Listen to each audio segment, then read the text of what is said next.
when you look around, you realize that most often the cases that we see with incest, it happens in families where there are some kind of difficulties, like broken marriages. They are not living together, they're not talking together, like, and so you'd realize that these cases are found in such situations or conditions. When she was old and then she was able to at least fight or get some kind of independence from the father, it happened that the father then turned to the younger sibling. So it is something that is repeated. It doesn't stop when one of the child is saying that, okay, I can't do this. Now, he was saying that most often the times it happens because the parents would have some kind of bond with the child, and then they kind of see some kind of part of their wives in their children.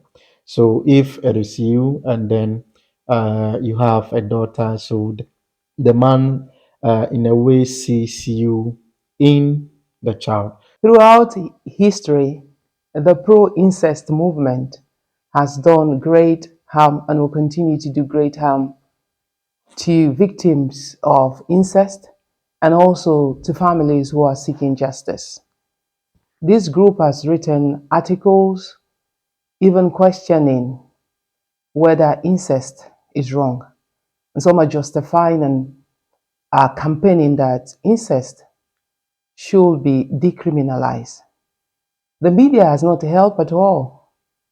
When you look at series like Games of Thrones and Gossip Girls, they seem to portray siblings in a consensual relationship. But you and I know that victims are suffering a lot, especially in silence. So today, we don't want to scratch the surface. We want to go deep into this topic, incest. What is it all about? And what are the effects on the victims and the families who are seeking justice? With me here today, I'm going to bring out another African finest, handsome, dark chocolate, but also very intelligent. His name is Naval Lieutenant Thomas Nti Amwako. He is the clinical psychologist with the Ghana Armed Forces. Currently is stationed at the 37 Military Hospital, and he's at the Therapy and Wellness Department. You are welcome. Thank you, mom. Thank you so much for taking your time. I know you're very busy to Yeah. grace our set today. And I believe that we'll have an amazing time discussing this sensitive but very important topic. So, for our people out there, I want you to give us an overview. What is incest? Okay, thank you for the opportunity, and it's a pleasure being here. So now, incest, as you mentioned, in simple terms, you're talking about any kind of sexual activity with a person that is from your immediate family. So basically, when you're talking about incest, you're talking about you having some kind of sexual relationship with someone who is believed to be part of your family. Now, most of the times, we do use it interchangeably with intrafamiliar sex abuse or sexual abuse. Okay, but then the incest is quite broad. Now we know that for incest, some of them we can talk about it being consensual, and then the others not being consensual or non-consensual. So it means that you can have someone and then by their own volition, they are engaging in it. They are having sexual relationship with a family member. But then you can also have someone and then they are engaging in it not because they want to, but sometimes they are being forced. That is where the sexual abuse also come in. But then there is a relationship. They are blood related. So whenever we talk about incest, that is what we are talking about. And now with the occurrence, now we've been hearing about it a whole lot of times, and it is quite a global phenomenon. It's not only in Africa, it's not only in the Western world, it's basically everywhere. So when you read a lot of literatures, it will tell you that in the olden days, for instance, ancient Greece, Egypt, it was a practice that was there. You would have people from the same family, and then they are having that kind of relationship. Okay. And then also, when you look at some of these monarchs in Europe, they were having these kind of practices. So it has been something that has been there for a long time. But then one thing is very clear when you're talking about incest, regardless the variations in the meaning, because you would have some and then cousins, niece, marrying, they are okay. But then one thing that is key across all societies is that marrying your mother or having a sexual relationship with your mother or your father or your sisters, it is something that almost all societies frown upon.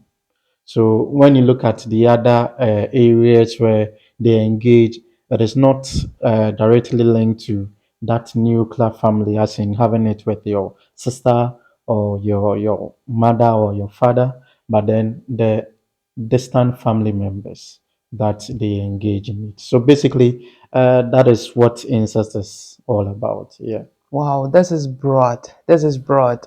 Appreciate that. So this is so broad that family within family, and there are types. I believe that there are various forms of incest, and we want to also not only have just this overview. What are the forms of incest? Because you're saying that it's not something that started today. It's Mhm. been there in ages, and globally, it is something that is happening. So it's not new. What are the types of incest that takes Okay. place?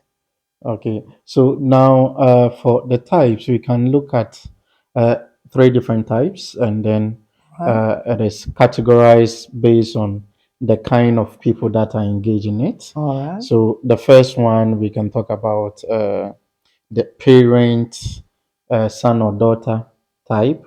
All So right. here we are talking about parents having some kind of relationship with their children. Okay, that is the first one. And then we have the siblings. So you would have a brother and sister, and then they are engaging in these activities. And then we have the last one, which is among other blood relationships. So here we're talking about nieces and uncle, aunties, those distant relationships. So basically, when we're talking about incest, we do talk about these three. Mm. Now, in Ghana, it happens that the first one is the most common ones that we hear about, the parent and then the child form of incest.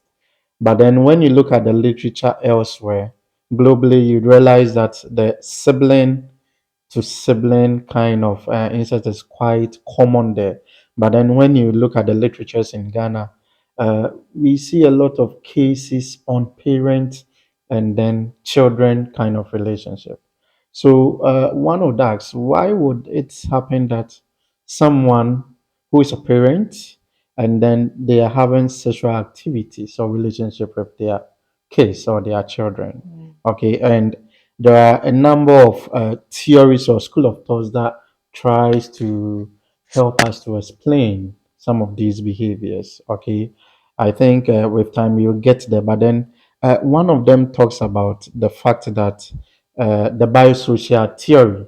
Now they are saying that when parents are not so much involved in the upbringing of the child, now, it happens that when they get to that stage, they tend to have some kind of sexual attractiveness to such people or their parents. Now, it is key that when you listen to most of the news or news articles on incest, you realize that sometimes you hear that someone with the mother Mm-hmm. and then uh, the child has been sent to the father. All Okay, right. and then when the child gets there, some of these things happen. Now, according to this theory, they are saying that it is because the man was not part of the upbringing. Okay, so they are unable to see them as their child.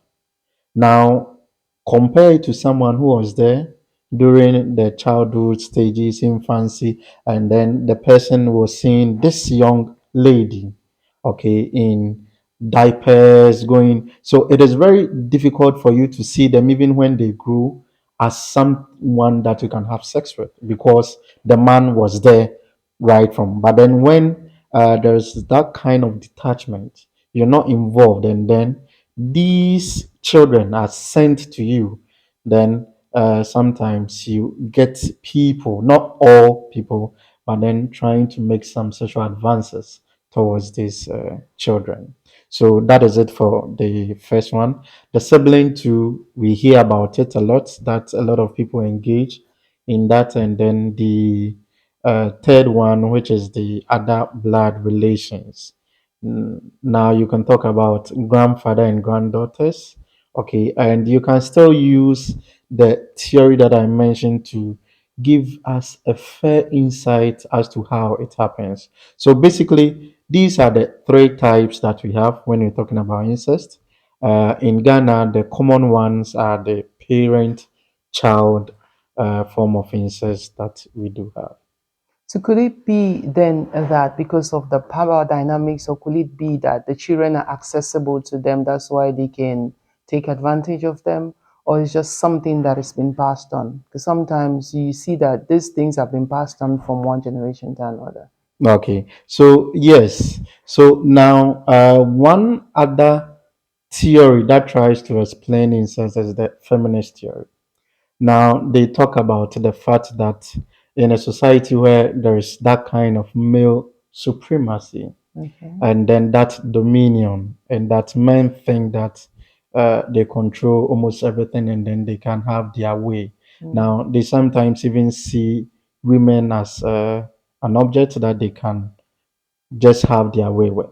So, according to this theory, now they assert that when you are in such a society where it is being run by males, Mm-hmm. and then you see when you get into the prevalence, you realize that majority of the perpetrators are male.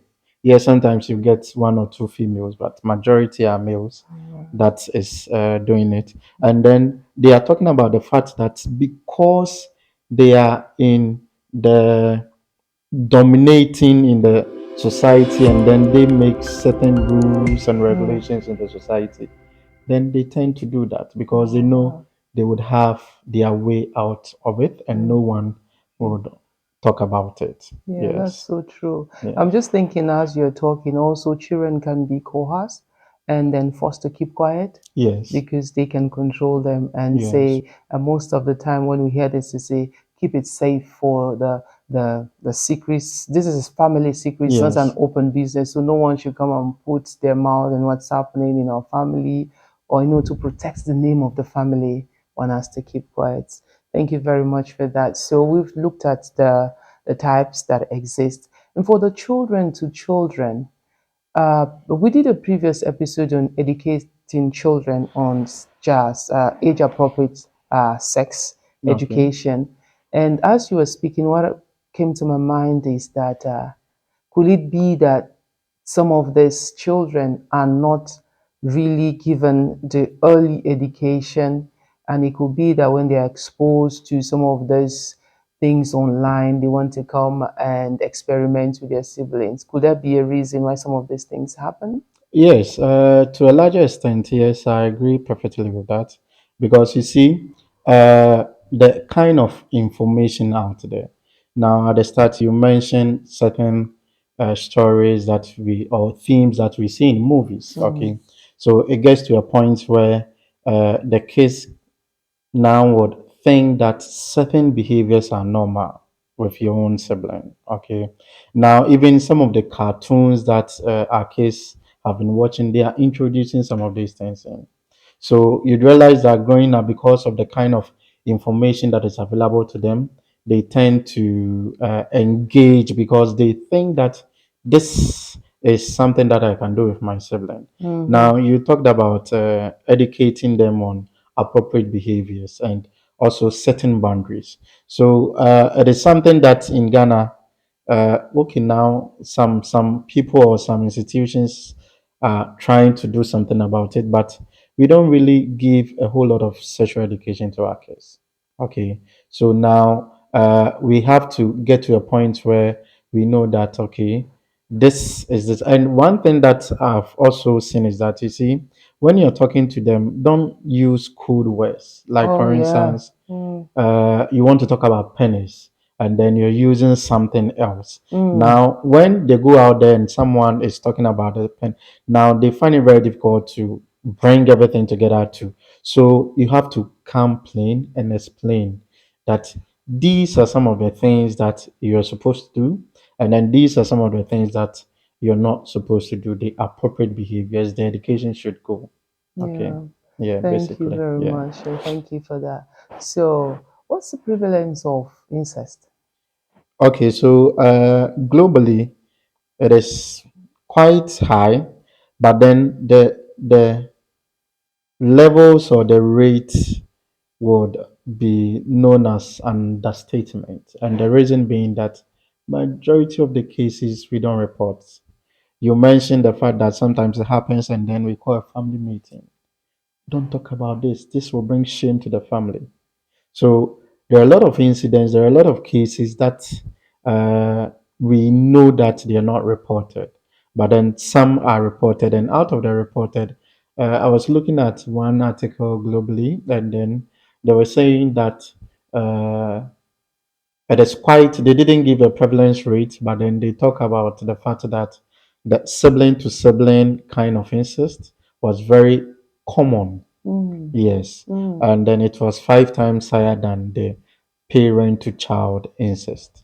Now, they also mentioned that uh, girls were the victims, 87%. Wow. But it's only a few males that are victims.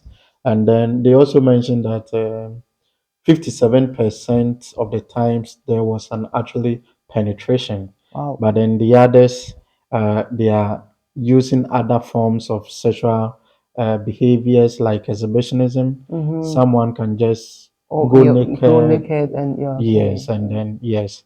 So they're talking about this. But then when you come to Ghana, the story is quite different. Mm. Now, in Ghana, the literature that we have talks about the fact that the parent to children incest is the most common one.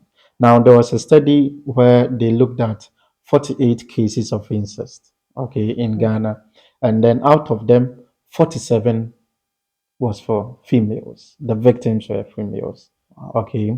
And then it was only one person who was a male 3-year-old boy.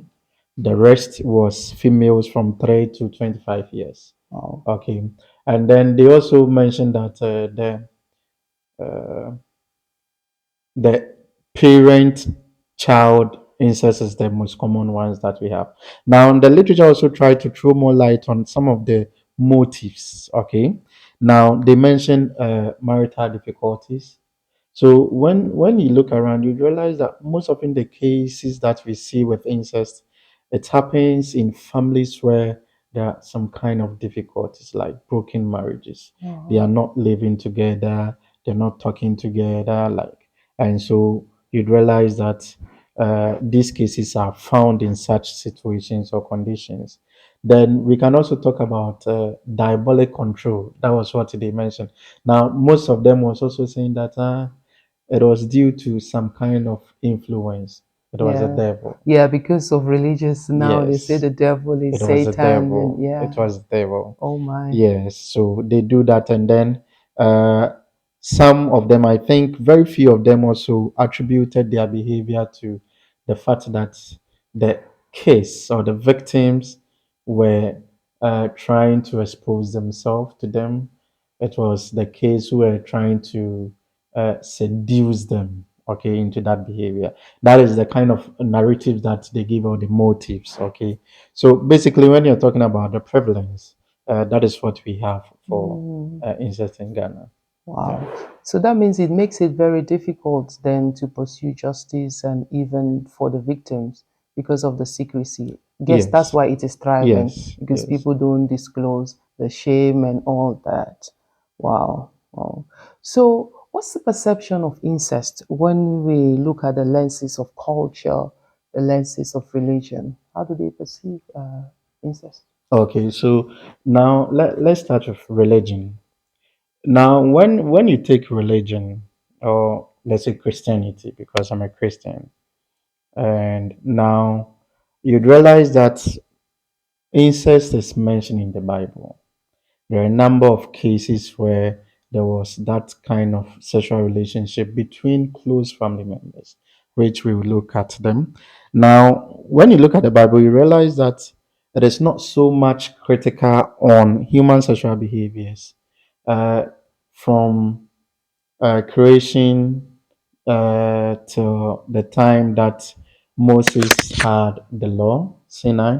So you'd realize that from that time we saw a whole lot of incest relationship, okay, happening. But then post Sinai, we saw that there was a clear cut regulations on what we have to do in talking about this relationship.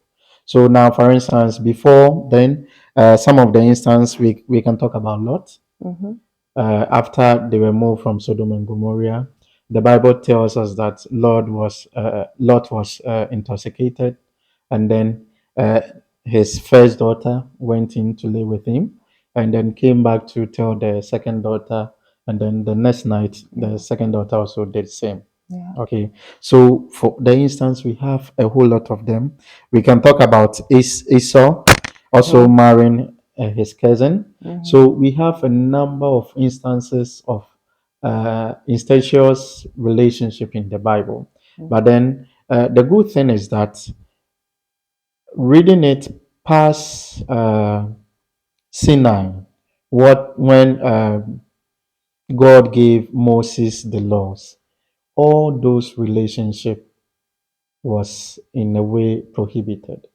So it is seen that it is okay in Gentiles because they were doing that, but then for the Israelites, it was something that was off. So when you read Leviticus, you realize that Leviticus 18:20 now they list all these relationships that God is against. So they talk about your father's wife. You're Mm-hmm. not supposed to have any kind of relationship with your father's wife. They talk about your mother-in-law, your aunt, Mm-hmm. parents, daughters, Mm-hmm. almost all the relationship that we've mentioned. You're not supposed to have any kind of sexual relationship with them. So that is it for the religion. So now it is seen as a taboo. It's just a sin. Mm-hmm. So if you engage in such a relationship, it is a sin.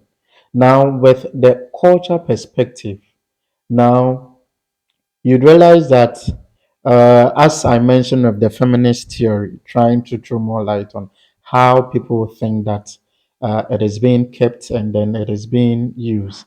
Now, you'd realize that how our culture is because we are running a system where the males are very dominant and then they can go away with certain things that they do. They are not being really checked. Okay. So those are some of the cultural practices that tend to uh, lead to people having some of these experiences. Okay. And then we can also talk about the fact that in Ghana, as I mentioned, that the parent-child incest is the most common ones. Now you see a whole lot of people, and then because of broken marriages, okay, so you can have someone. I remember I had a case like that, and then this was a young lady initially living with their grandmother. Everything was fine, but then it got to a point where she had to move to the father. Okay, this was someone that she's not met. I think as at the time that it happened, 12 years or 13. So from Wow. infancy to 13, they've not met. But then she was asked to go and live with the father. And then when she got there, that was when it started. So she was in this relationship for 13 years. Wow. And one thing with incest is that it's repeated something. It is not a one-off thing. So they start, they get you, they continue. So when it is in a family, for instance, you have a number of daughters, okay, Mm-hmm. and then let's say, for instance, the case that I'm talking about, he had younger folks. Now, for the younger folks that she had, now, when she was old and then she was able to at least fight or get some kind of independence from the father, it happened that the father then turned to the younger sibling. So it is something that is repeated. It doesn't stop when one of the child is saying that, okay, I can't do this. But then the perpetrators tend to turn their attention to the younger ones. Okay, so that is it. And then I would also want to chip in the psychological aspects, the perspective of this. Now you'd realize that there is one theory, psychoanalytic theory, by one of the psychiatrist that we had, Sigmund Freud. Now he was talking about the fact that human beings are naturally incestuous, and then he talks about the fact that sex is some kind of instinct with human beings. Now, he also argued that, you see, there is that kind of bond between fathers and then their daughters. Now, Sigmund Freud is just a theory, someone's theory trying to explain why it happens. So, it is not always the case that that explanation will fit the case that we are looking at, but sometimes it helps to give us a fair idea how these occurrences happen. Now, he was saying that most often the times it happens because the parents would have some kind of bond with the child, and then they kind of see some kind of part of their wives in their children. So if it is you and then you have a daughter, so the man in a way sees you in the child. So in trying to move to the first love that was you, then they tend to have that kind of relationship with them. Okay, so basically that was one of the theories that they used to explain. So uh, we've looked at the religious Just the aspect, culture. culture, and then the psychological aspect. Wow, this is so deep. This is so deep. So we are going to wrap up this episode now, Okay. and then we'll continue. Viewers, I want you to understand that this is not just something that it's easy to understand. We are taking our time to explain it because it's so complex. With an understanding, it will aid us how we deal with the situation, creates awareness of the impact on the victim and also the families who are seeking justice. We will be back. Stay safe. This is Sex in the Temple, and my name is Monique. Bye.